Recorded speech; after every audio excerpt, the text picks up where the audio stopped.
it's Nell, and I grow string of pearls in my garden here in Santa Barbara. But did you know that it makes a great houseplant? So stick around, I'm going to tell you what you need to know to keep it alive and kicking in your house.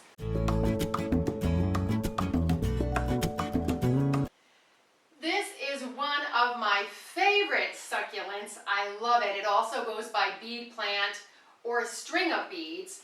And before I start in on the care, I just wanted to tell you that we are now selling cuttings of this plant. They come direct from the grower, really beautiful, healthy cuttings. So I will leave the link in the description box below and also in the post that goes along with this video. In terms of watering, the one thing that I can say is easy does it. It doesn't like to be wet. You want to wait until the top, like half of the soil, is dried out, which of course is hard to tell in a plant like this because you really can't stick your finger in. But as a general rule, in the summer months, you want to water it every 2 weeks. In the winter, probably every 4 weeks. And you will adjust that a little bit depending on the temperature of your home. Because like other succulents, it stores water in its leaves, and the leaves just happen to be the beads. Or the pearls, whichever you prefer to call it. One more thing to add in about the watering, you just want to make sure that you water it really well and that the water drains out.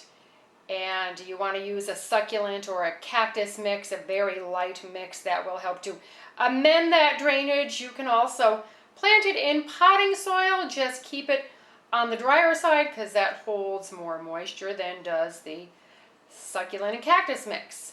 But as you know, if you've been watching my videos for these kind of plants, I always use a mix that is formulated especially for them.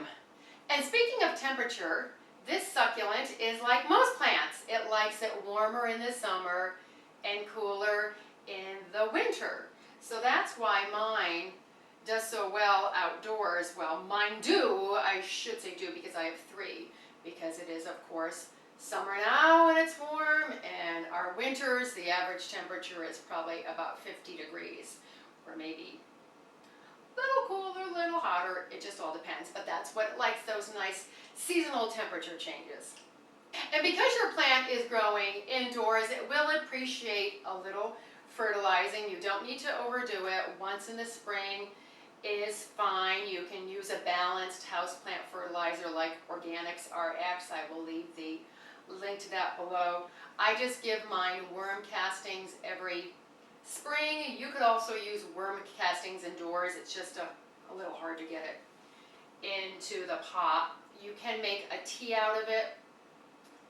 Put the worm castings in the water and then water it that way if you wanted to. But if you have other plants and you're fertilizing them, you might as well use the same fertilizer. And never fertilize plants in the winter because that is their time to rest and they do not want to have their roots stimulated. They don't need that much pruning at all. I prune mine outdoors just to get them up off the ground, the ones I don't want trailing all over the ground. But yours indoors might get a little bit on the leggy side, so you can just cut off the strings and then just reroot them back in the same pot or a different pot, and they will be fine. It'll also, if you cut them back, it'll stimulate more growth up top if they're getting really thin up here and there's just all the pearls and the beads are at the bottom. You might want to give it a little bit of a pruning for that. Otherwise, they are pretty much maintenance free. Oh, and also too, where you prune, you will get them forking off here, just like that. I just touched on the propagation, so I'm not going to go into it too much at all, but you can propagate by the stem cuttings. You can also propagate by the individual pearls. And I did a video about planting these cuttings, and it only took about 2 to 3 weeks for the cuttings to start to root. So it doesn't take very long at all. I will leave the link to that video down below, also in the post, and also the link to the video I did on taking succulent cuttings.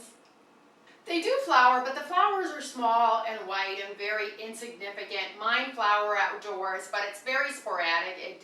It doesn't seem to be seasonal at all. They just flower when they want to. Indoors, though, you probably won't get any flowering because that's just how it goes indoors. But there's one thing I do want to tell you is that they are toxic, but most houseplants are toxic too. So if you have animals or small children, you would want to keep it out of the way. This plant is a great hanging plant, as you can see, or you might want to put it up on a shelf if anything is prone to eating it in your home. Warning! This plant is addictive, so once your friends, your family, and your neighbors see it, they are going to want one too. I have 3 of them, plus I have a few pots that have cuttings in them now, so I'm sort of like a string of pearls junkie, I guess. But anyway, please subscribe because I have a lot more videos coming your way about gardening with a little bit of crafting thrown in there too. And get out in the garden, make the world a more beautiful place. And speaking of beautiful place, don't forget the links to the cuttings, where you can buy the cuttings from us, down below. Beautiful, healthy cuttings from a local grower.